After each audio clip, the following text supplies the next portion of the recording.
Hi praise the lord, હું pastor Umesh from Navsari, Gujarat. ફરી એકવાર સવારના સમયે દેવનું વચન શેર કરવા માટે પ્રભુએ મને એક મોકો આપ્યો માટે હું ઈશ્વર પિતાનો આભાર માનું છું. મારી સાથે તમે ખોલી શકો છો પહેલો યોહાનના પત્ર, એનો 4થો અધ્યાય અને 5મી કલમમાં તમારું ધ્યાન લઈ જવા માંગુ છું. તેઓ જગતના છે, તેથી તેઓ જગત સંબંધી બોલે છે અને જગત તેઓનું સાંભળે છે. પણ આપણે દેવના છીએ. જે દેવનો છે તે દેવનું સાંભળે છે, જે દેવનો નથી તે દેવનું સાંભળતો નથી.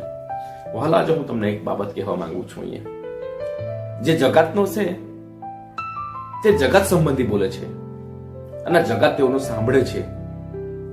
પણ જે દેવનો છે તે દેવનું સાંભળે છે અને તે દેવનું બોલે છે. વહાલાઓ, એવા કેટલાક લોકો જે ચર્ચમાં વર્ષોથી જાય છે પણ હજુ પણ જગતનું જ બોલ્યા કરે છે. એટલે તે જગતને વધારે પ્રેમ કરે છે, એટલા માટે તે જગતનું બોલે છે. જે દેવને વધારે પ્રેમ કરે છે તે દેવ સંબંધી બોલે છે. જે જગતને વધારે પ્રેમ કરે છે તે જગત સંબંધી બોલે છે અને જગત તેનું સાંભળે છે.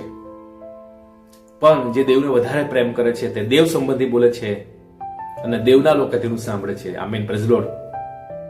વાલો, તમને ખબર છે બાઇબલ પહેલો કોરિન્થિયન પત્રનો 7મો અધ્યાય 31મી કલમ એમ લખવામાં આવ્યું છે, જેઓ જગતમાં વ્યવહાર કરે છે અને જગતના વ્યવહારમાં તલ્લીન થઈ ગયા છે, તેઓ હવે જગતમાં વ્યવહારમાં તલ્લીન ન થાવો, કેમ કે જગતમાં દોડધામક જતો રહે છે. અને આગળ એમ પણ લખવામાં આવ્યું છે, તમે બાઇબલના વચનમાં આગળ તમે જુઓ, તે જગતનો જે મિત્ર થવાની ઈચ્છા રાખે છે તે દેવનો વેરી છે, તે દેવનો દુશ્મન છે. હવે તમને ક્લિયર પ્રભુના વચનમાં લઈ જવા માંગુ છું. જો તમે જગતના વ્યવહારમાં તલ્લીન છો તો પ્લીઝ પ્લીઝ પ્લીઝ એનાથી દૂર રહો. કેમ કે જગતમાં જે દોડધમાક છે, જગતની જે જલસાઓ છે, જગતની જે લાલસાઓ છે, જગતનો જે વ્યવહાર છે, એ બધું નાશ થવાનું છે. મારો મામો છે એટલે મારે જગતમાં રહેવું પડે, મારી ફોઈ, મારી બા, મારી માસી, એટલે મારે જગતના વ્યવહારમાં રહેવું પડે, એમ આપણે બોલીએ છીએ. એનો મતલબ કે આપણે જગતને વધારે પ્રેમ કરીએ છીએ, એટલા માટે આ શબ્દ વાપરીએ છીએ કે જગતમાં રહેવું પડે છે એટલે જગતમાં તે પ્રમાણે કરવું પડે છે. વહાલો, તમને ખબર છે જે જગતનો મિત્ર થવાની ઈચ્છા રાખે છે તે દેવનો વેરી છે. નંબર 2, જે જગતનો છે તે જગત સંબંધી બોલે છે. ખરેખર હું જગતનો છું તો મને જગતનો વધારે વિચાર આવે છે, પણ જો હું પ્રભુનો છું તો પ્રભુના બારામાં હું વધારે વિચારું છું, કેમ કે હું પરમેશ્વરનો છું, હું જગતનો નથી. જે જગતની વાત કરે છે તે જગતનો છે. જે જગતમાં વ્યવહાર રાખે છે અને જગતમાં તલ્લીન થઈ જાય છે અને વ્યવહારમાં, તે ખ્રિસ્તનો નથી, તે દેવનો નથી. તે સગાઓને ખુશ કરવાના માટે તેઓની અંદર ભળી જાય છે, મળી જાય છે. મામાને ખુશ કરવાના, ફોઈને ખુશ કરવાના, માસીને ખુશ કરવા માટે તેમાં ઇન્વોલ્વ થઈ જાય છે, કેમ કે તેને જગતની વધારે ચિંતા છે.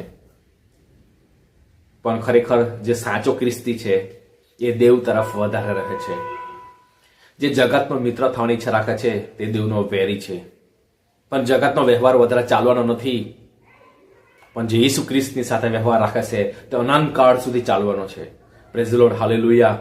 વહાલાઓ, એટલા માટે હું તમને કહેવા માંગુ છું, જો તમે જગતમાં છો તો જગતનું જ તમે બોલશો, અને જો તમે દેવના છો તો દેવનો જ તમે વિચાર કરશો. આજે જ નક્કી કરીએ કે હું જગતનો છું કે હું પ્રભુ ઈસુનો છું. જો મારું ધ્યાન મારા સગાઓ તરફ વધારે છે, તેઓના વ્યવહારમાં વધારે છે, તેઓના વ્યવહારમાં હું તલ્લીન થઈ જાઉં છું અને ના કરવાનું કરી નાખું છું, તો હું જગતનો છું અને હું દેવનો વેરી છું. પણ જો હું દેવનો છું તો હું દેવના સંબંધી બોલું છું. મેં હજારોની ભીડને જોતો નથી, હું મારા પ્રભુને જોઉં છું અને મારે પ્રભુ તરફ હું દોડું છું. Praise the lord, hallelujah. વહાલાઓ, તમે પોતે નક્કી કરો કે હું કોનો છું. જે જગતનો છે તે જગતનો જ વિચાર કરે છે અને જગતમાં જ પતી જતો રહેશે. પણ જે દેવનો છે તે દેવના સ્વર્ગ વિશે વિચાર કરે છે, દેવના રાજ્યના વિશે વિચાર કરે છે અને તે પ્રભુની પાછળ ચાલે છે. Hallelujah, praise the lord. એટલા માટે પ્રભુની પાછળ ચાલે, પ્રભુનો મહિમા કરીએ. આજના વચનદાર પ્રભુ તમને આશીષ કરે. God bless you. આમેન.